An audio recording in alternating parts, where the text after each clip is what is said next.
Bonjour et bienvenue pour ce nouveau podcast. Cet épisode s'intitule « Comprendre la marge commerciale ».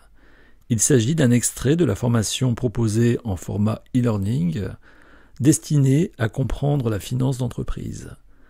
Si vous êtes intéressé par ce type de formation, n'hésitez pas à me contacter, vous trouverez mes coordonnées à la fin de cet épisode.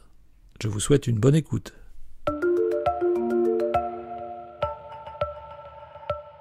La marge commerciale est le premier solde intermédiaire de gestion. Elle concerne toute entité qui réalise une activité de négoce, c'est-à-dire une activité qui consiste pour elle à acheter des marchandises, puis revendre celles-ci en l'état, sans processus de transformation. Donc il est tout à fait possible pour une entité que dans les soldes intermédiaires de gestion, il n'y ait pas de marge commerciale si celle-ci ne réalise pas d'activité de négoce. Cette marge commerciale se calcule de façon suivante. Elle correspond aux ventes de marchandises telles qu'elles apparaissent dans le compte de résultat, moins le coût d'achat des marchandises vendues, c'est-à-dire combien cela a-t-il coûté pour l'organisation pour vendre ces marchandises. Ce coût d'achat des marchandises vendues équivaut aux achats de marchandises de l'exercice, tels qu'ils apparaissent également dans le compte de résultat, plus le stock initial de marchandises, donc le stock de marchandises dont dispose l'organisation au début de l'année, de la période, moins le stock final de marchandises. Le stock, donc, les marchandises stockées en fin d'année.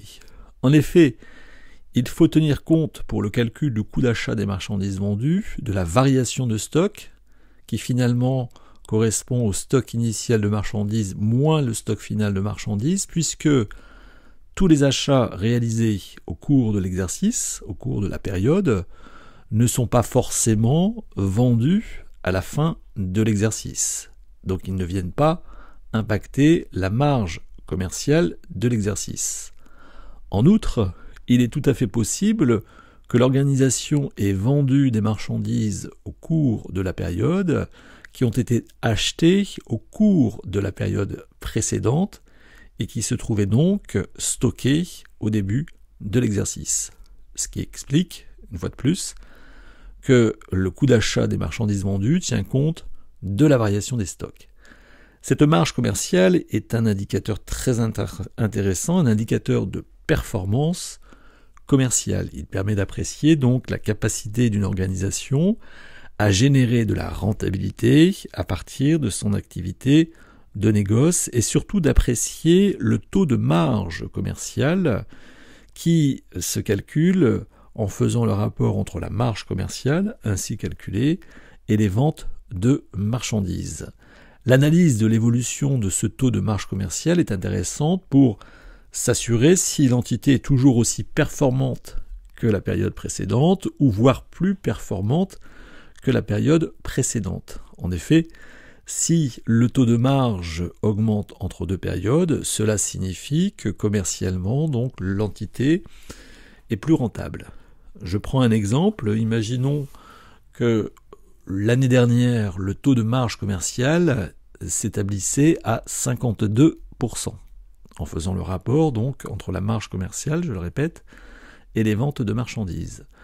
Nous procédons au même calcul pour cette année, et cette fois-ci, le taux de marge commerciale est de 54%.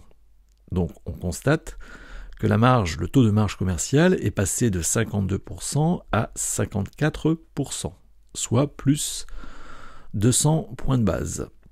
Donc ceci signifie que l'entité, pour 1 euro de marchandises vendues au cours de cette année, a généré 54 cents de marge, alors qu'au cours de l'exercice précédent, pour 1 euro vendu, elle générait 52 cents de marge, ce qui implique donc une augmentation de 2 cents de marge pour chaque euro vendu. Donc on comprend aisément à partir de cette analyse que l'activité de négoce est plus profitable pour l'entité, Ce qui peut s'expliquer soit d'une part par une augmentation du prix de vente des marchandises, peut-être l'organisation a-t-elle pu améliorer ses conditions de négociation avec sa clientèle, ou ceci peut s'expliquer par une diminution du prix d'achat des marchandises, là aussi pour des questions peut-être de négociation,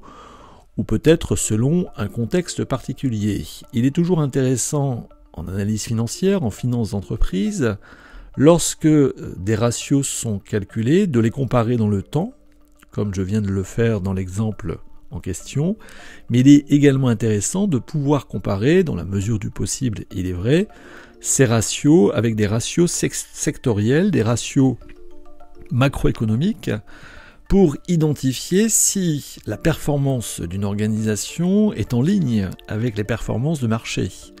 Si je reprends l'exemple que je vous ai évoqué à l'instant, donc le taux de marge commerciale est de 54% pour l'année de calcul, contre 52% l'année précédente. Mais si par ailleurs nous constatons un ratio, donc un taux de marge commerciale pour le même secteur, bien évidemment, qui lui est de 58%, alors que l'année précédente il était, imaginons, de 57%, on comprend aisément que oui, l'organisation a été plus performante que le marché, puisqu'elle a gagné 200 points de base, mais par contre son taux de marge commerciale de 54%, est bien inférieur au taux de marge sectoriel de 58%, ce qui vient donc pondérer en l'occurrence l'analyse.